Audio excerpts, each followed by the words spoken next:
El asesino del Zodíaco se convirtió en una leyenda oscura. Sus crímenes, cometidos entre 1968 y 1969, dejaron un rastro imposible de borrar con el paso de los años. Hola a todos y bienvenidos al canal. Hoy investigaremos los oscuros rincones de uno de los criminales más enigmáticos de la historia, el asesino del Zodíaco, que, para quienes no lo conozcan, es un asesino serial que estuvo activo en la década de 1960 y 1970, y que hasta la fecha no ha sido encontrado a pesar de haberle dejado múltiples pistas a la policía a través de sus cartas. Ok, antes de iniciar les doy un breve resumen de los crímenes vinculados a él. 20 de diciembre de 1968. David Faraday y Betty Lou Jensen son asesinados a tiros en el Lake Herman Road. 4 de julio de 1969. Michael Mageau y Darlene Ferrin son atacados en Blue Rock Springs. Mageau sobrevive. Brian Hartnett y Cecilia Shepard son apuñalados en el lago Berryessa. Hartnett sobrevive. 11 de octubre de 1969. Paul Lee Stein, un taxista, es asesinado a tiros en San Francisco. Dato 1. El primer crimen confirmado. El primer crimen atribuido oficialmente al Zodíaco fue el asesinato de Betty Lou Jensen y David Faraday, el 20 de diciembre de 1968 en Vallejo, California. Lamentablemente ambos jóvenes fueron asesinados a tiros. La escena del crimen fue perturbadora y aunque más tarde fue atribuida al asesino del Zodíaco, los detalles iniciales permanecieron ambiguos durante años. Aunque no hubo pistas claras, este evento marcó la casa de uno de los asesinos más enigmáticos de la historia. Sin embargo, otros casos previos han sido sospechosos de haber sido relacionados con el Zodíaco. El más conocido es el asesinato de la joven Cherry Jo Bates en Riverside de 1966, cuyo modus operandi presenta ciertas similitudes con los asesinatos del Zodíaco. Años después de su muerte se publicó una carta en la que supuestamente este se atribuye al asesinato, aunque esto nunca ha sido confirmado. Dato 2. La misión de los códigos. El Zodíaco envió cartas plagadas de acertijos a los medios de comunicación. En total envió 4 códigos a través de sus cartas, uno de los cuales, conocido como 340 Cipher, no fue descifrado sino hasta diciembre de 2020, es decir, 50 años después. Tras más de 50 años de misterio, un grupo de aficionados pudieron resolver, aunque no confesaba crímenes específicos ni daba pistas acerca de su identidad. Sus mensajes combinan humor oscuro y arrogancia, dejando entrever su necesidad de atención y control. Esto llevó a muchos investigadores a teorizar que el Zodíaco no solo buscaba matar, sino dominar psicológicamente a sus víctimas y a la sociedad. Dato 3. El ataque en el lago Berryessa. El 27 de septiembre de 1969, el Zodíaco atacó a Brian Sharpner y a Cecilia Shepard mientras descansaban en el lago. Vestido con una capucha negra con el símbolo del círculo y la cruz, los inmovilizó fingiendo que solo quería robarles. Sin embargo, su verdadero propósito era sembrar terror. Después del ataque, llamó a la policía desde una cabina telefónica para confesar su crimen. Debido a que los jóvenes sobrevivieron, este incidente fue significativo porque fue la primera confrontación directa que se tuvo con él, lo que ayudó un poco a definir su perfil psicológico. Dato 4. La búsqueda de la identidad. Más de 2.500 sospechosos han sido investigados por las autoridades, pero ninguno ha sido confirmado como el Zodíaco. Entre los sospechosos más conocidos se encuentran Arthur Leigh Hallen, quien fue objeto de múltiples investigaciones, aunque nunca se encontró evidencia concluyente en su contra. El caso sigue abierto, y con los años la falta de pruebas concretas han alimentado las teorías sobre su identidad, como su interés en la criptografía y su necesidad de atención. La fascinación por los acertijos y la necesidad por notoriedad del Zodíaco son elementos que algunos investigadores creen que podrían ayudar a identificarlo en algún momento. 5. Los mensajes en código. Como dije antes, el Zodíaco no solo enviaba acertijos, sino que sus cartas eran una mezcla de insultos, amenazas y arrogancia. Desafiaba a las autoridades abiertamente a que lo atraparan, disfrutando del juego psicológico que creaba. Sin embargo, hay muchas cartas que se enviaron en años posteriores, que se cree que fueron obra de imitadores, lo que complicó muchísimo su investigación. Sin embargo, las cartas que sí están confirmadas revelaron una necesidad de superioridad y manipulación, lo que sugiere que obtenía placer del terror psicológico, más allá de los propios asesinatos, lo que hace que su figura se volviera aún más inquietante para el público. Dato 6. La simbología del Zodíaco. Su seudónimo proviene del símbolo que utilizaba en sus cartas, que incluían el signo astrológico del Zodíaco, un círculo con una cruz en el centro. Aunque muchos han especulado que podría tener relación con la astrología o la numerología, no hay evidencia concreta que respalde estas teorías. Algunos analistas sugieren que sus símbolos y fechas podrían tener un significado personal, o incluso ritualístico. Sin embargo, la interpretación exacta de su simbología sigue siendo un misterio el día de hoy.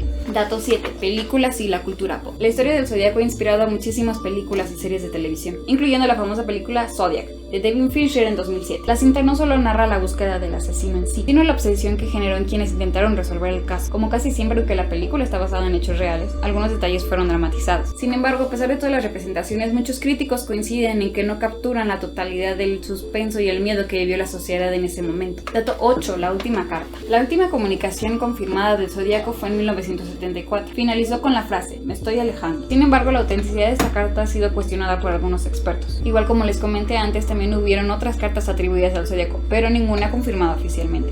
Esto dejó a las autoridades en un estado de incertidumbre. ¿Se iría para siempre? Generó especulación sobre si el Zodíaco se retiró realmente, si fue capturado o si simplemente cambió de estrategia para no ser encontrado, aumentando la especulación sobre su continuación. Dato 9. Conexiones con otros crímenes. Algunos investigadores han intentado vincular al Zodíaco con otros crímenes no resueltos, en California e incluso fuera del estado. Se especula que su modus operandi podría haber sido similar al de otros asesinatos y ataques que ocurrieron en esa área. Sin embargo, no se ha confirmado ninguna conexión clara más allá de los crímenes que han sido vinculados oficialmente. La falta de respuestas definitivas ha dado lugar a muchas teorías, dejando por supuesto abierta la posibilidad de que haya cometido muchos más crímenes más allá de los que se conocen, lo que refuerza el misterio de cuántas vidas podría haber arrebatado. Dato número 10. El fin del misterio. Así como en múltiples casos del siglo pasado, los avances en la tecnología de ADN han abierto una nueva esperanza a los investigadores para resolver este y otros casos. En un intento por identificar al Zodíaco, en 2020 las autoridades de San Francisco comenzaron a analizar muestras de ADN sobre las cartas del Zodíaco. Sin embargo, hasta ahora no se ha identificado ningún sospechoso con certeza. También el uso de la genealogía genética ha llevado a resolver casos antiguos, por lo que la comunidad de investigadores espera que el misterio del Zodíaco pueda resolverse algún día. A pesar de haber pasado ya medio siglo, la figura del asesino del Zodíaco sigue intrigando a investigadores y al público en general. ¿Quién era realmente? ¿Qué secretos guardaba su historia? Su caso representa una mezcla de misterio, terror y la constante búsqueda del hombre por entender la maldad. Si te ha gustado este repaso de datos, no olvides darle like y suscribirte. Deja tus comentarios. ¿Hay algún dato que no escuchaste en esta ocasión? ¿O hay algún dato que te gustaría que explique a profundidad? Los leo en comentarios. Gracias por acompañarme hoy. La historia del Zodíaco es solo un marcador en el vasto mapa de los enigmas de nuestra sociedad. Mantente alerta y nunca dejes de explorar los misterios que hay en el mundo. Nos vemos en un próximo video. Chao. Espera. ¿Y si te dijera que el asesino del Zodíaco, el criminal que obsesionó a miles durante décadas, nunca existió? Existe una teoría que sugiere que el Zodíaco no era una persona, sino un mito creado por imitadores, la policía y la obsesión mediática. Aunque oficialmente se le atribuyen 7 víctimas, el Zodíaco aseguró en sus cartas haber acabado con 37 personas. Pero ¿qué pasaría si todo esto no fuera real? Aquí es donde entra la teoría del profesor Thomas Henry Horan, autor del libro El mito del Zodíaco. Horan sugiere que no solo hubo un asesino del Zodíaco, que en cambio la narrativa sería creada por imitadores, coincidencias y la necesidad de la policía de vincular casos no relacionados. Esto es lo que él encontró como inconsistencias en los casos y en las cartas. Número 1. La ropa de Darlene Ferrin. El asesino escribió que Ferrin llevaba pantalones cuadrados. Sin embargo, la realidad es que llevaba un vestido azul con flores. Aquí les muestro las diferencias. Otro caso en el que encontré inconsistencias importantes fue en el de Michael Mago y Darlene Ferrin. Recordemos que ellos fueron tiroteados en Blue Rock Springs. El sobreviviente, Michael, relató que un coche llegó y se detuvo por un momento. Se fue y regresó un poco antes de que empezara el ataque. Sin embargo, en la carta enviada por el supuesto Zodíaco, el autor afirmó que se había ido de la escena lentamente y sin hacer ruido.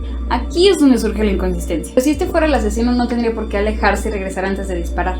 Además, este comportamiento no encaja con la descripción directa del suceso. El Zodíaco llegó, disparó y huyó, sin más complicaciones. Ahora, la cosa está así. Michael nunca mencionó directamente que fuera el asesino que regresara lentamente a la escena después del ataque. El detalle del coche que circulaba lentamente en la escena aparece en los informes policiales, pero no en los medios de comunicación. Aunque anteriormente les comentaba que esto significaba que él conocía detalles que el público en general no. Lo curioso de este caso es que en particular el asesino tampoco tendría por qué saber eso. Esa es la cosa, si el ataque fue tan rápido, ¿cómo sabía que había un coche rondando por la zona? Para Horan, este tipo de inconsistencias son fundamentales. No estamos ante un asesino único, sino un mito construido con fragmentos de distintas versiones. Crímenes sin conexión real. Ahora, inclusive yo cuando me puse a investigar este caso, la mayoría de medios habla de un modus operandi, pero en realidad no es que los casos tengan un patrón común o sean consistentes en un método o motivo, más allá de la ubicación geográfica. Ahora, no sé si recuerdan que les comenté que después de las cartas oficiales, había otras cartas que se crearon que se creía que fueron creadas como por fans o imitadores o gente que buscaba generar algún tipo de impacto y vincularlos al Zodíaco, claro está. Hay una teoría de quién pudo haber sido el creador de dichas cartas. Robert Graysmith. Graysmith fue un caricaturista de San Francisco Chronicle y tuvo acceso cercano a los eventos, documentos y cartas enviadas por el asesino al periódico.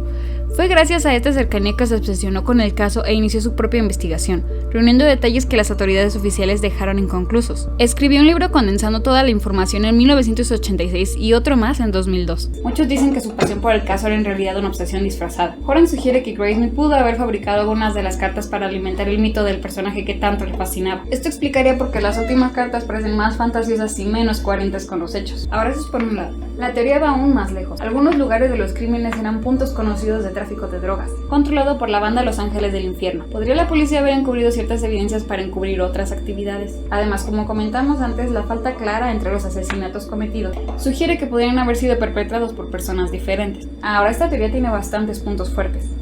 pero tiene una debilidad. Las cartas que se consideran oficiales son consideradas así porque venían con una prueba sustancial. El 11 de octubre de 1969, el taxista Paul Stine fue asesinado de un disparo en la cabeza. El asesino, después de perpetrar el acto, presuntamente le arrancó un pedazo de camisa a Stine, que luego enviaría junto con las cartas a los periódicos para demostrar que él perpetró ese crimen. La carta en la que el asesino envió un pedazo de camisa es normalmente considerado como una prueba irrefutable de que él realmente era el asesino de Stine. Sin embargo, Thomas Horan cuestiona esta versión por varios motivos, que insinúan que estos fragmentos pudieron haber sido manipulados o que no son tan concluyentes como uno esperaría.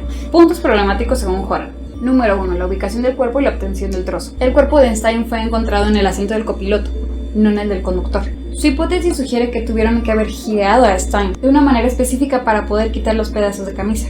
Esto genera en él la sospecha de que este fragmento pudo haber sido manipulado por otra persona tiempo después.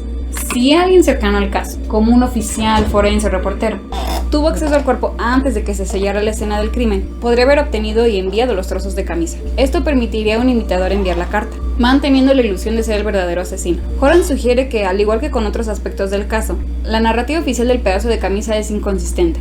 El argumento central consiste en que cualquier persona con acceso suficiente a la escena o al cuerpo pudo haber tomado el trozo. Esto puede ser tomado como un punto a favor o en contra, ya que en esta línea Horan refuerza su hipótesis. No hubo un solo zodiaco, sino múltiples actores que se aprovecharon de los crímenes y la confusión para crear un mito verdadero. ¿Pero tú qué opinas? ¿Crees que el zodiaco fue real o todo fue una creación colectiva? Esto plantea preguntas sobre cómo se construye la verdad en los casos de crimen, especialmente cuando se relacionan con el espectáculo mediático y la cultura popular. La forma en la que los medios de comunicación y la sociedad han alimentado la leyenda del zodiaco podrían haber llevado una crónica de eventos, en la que diferentes actos violentos aislados se agrupan bajo una misma narrativa. Es relevante destacar el impacto que estas narrativas tienen en la percepción pública y en el trabajo policial. Las obsesiones por resolver misterios no resueltos pueden desviar la atención del tratamiento de las víctimas reales y las circunstancias trágicas de sus muertes. La teoría sugiere que gran parte de la atracción por el caso proviene más de la mitología y del deseo de resolver un enigma que de la búsqueda de la justicia para las víctimas. No obstante, también es importante ser crítico con respecto a las conclusiones que pueden surgir de estas teorías, que desafían ampliamente el consenso establecido. La falta de evidencia puede ser tanto un punto a favor como en contra. Exigir pruebas y claridad de la investigación es fundamental, pero también recordemos que la falta de estas no implica automáticamente que estos sucesos no ocurrieron de esa manera. En general, el artículo invita a reflexionar sobre cómo nos relacionamos con las narrativas criminales y la naturaleza de los mitos urbanos alrededor de figuras como el asesino del zodiaco. Es un llamado a ser más críticos sobre lo que creemos y cómo estas creencias afectan a la comprensión de crímenes violentos y a la memoria de las víctimas afectadas. En el próximo episodio exploraremos un caso resuelto. Una pequeña pista es que es en un río en Utah. ¿Imaginas cuál? De nuevo agradezco a los que se suscriban. Es que no sé rogar sin que me dé pena. ¿Cómo les digo? Por favor. Gracias por... ¿Qué? Si el video ha sido de tu agrado, no olvides suscribirte. Si el video es de su agrado, no olvides suscribirte. De tu agrado. Si el video es de... Si el video es de... A ver. Si el video ha sido de tu agrado, no olvides suscribirse. Y si no, también por favor. Ok. Si el video ha sido de tu agrado, no olvides suscribirte. Y si no, también por favor. Ay.